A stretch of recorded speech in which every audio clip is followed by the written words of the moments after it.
तो हेलो भाई लोग, उम्मीद करता हूँ आप सब सेफ होंगे, सुरक्षित होंगे अपने घरों में।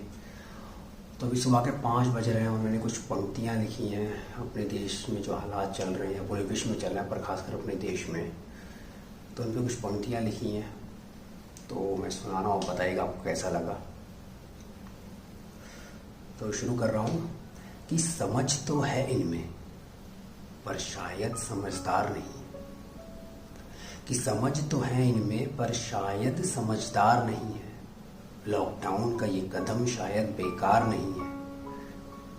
आज बात अपनों की भी है और देश की भी, आज बात अपनों की भी है और देश की भी। जागरूक तो है ये पर शायद जिम्मेदार नहीं है। यूं ही नहीं आयात और निर्यात रुक रहे हैं, यूं ही नहीं सब भावुक हो रहे हैं। यूं ही नहीं आयात और निर्यात रुक रहे हैं, यूं ही नहीं सब भावुक हो रहे हैं। ये सख्तियां ये पाबंदियां यूं ही नहीं है। देश में हालात थोड़े तो नाजुक हो रहे हैं, देश में हालात थोड़े तो नाजुक हो रहे हैं, पर गलती हमारी भी नहीं है, पर गलती हमारी भी नहीं है। समस्या जब तक हादसा न बन जाए हमारी आंखें खुलती भी नहीं है। वैसे तो छुट्टियों के लिए मरते थे पर बोर हो रहे हैं, वैसे तो छुट्टियों के लिए मरते थे पर अब बोर हो रहे हैं। आज सशक्त और सक्षम देश भी इस बीमारी की वजह से रो रहे हैं।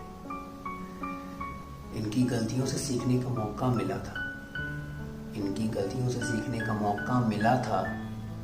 कुछ जग गए कुछ सो रहे हैं, कुछ पैदल ही अपने घरों के लिए निकल रहे हैं तो कुछ भूख से बेहाल मचल रहे हैं। कुछ अभी भी हिंदू मुस्लिम पर लड़ रहे हैं, कुछ फेसबुक और व्हाट्सएप की अफवाहों में बह रहे हैं तो कुछ जागरूक होते हुए भी लापरवाह हो रहे हैं।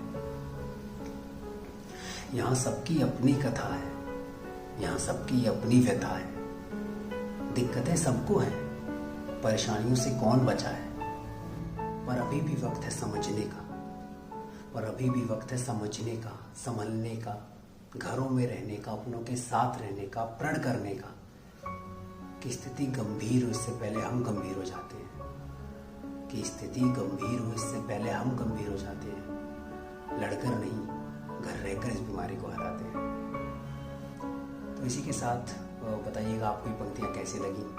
उम्मीद करता हूँ आप सब सुरक्षित रहें, घर में रहें, अपनों के साथ रहें, अपनों का ख्याल रखें। जय हिंद।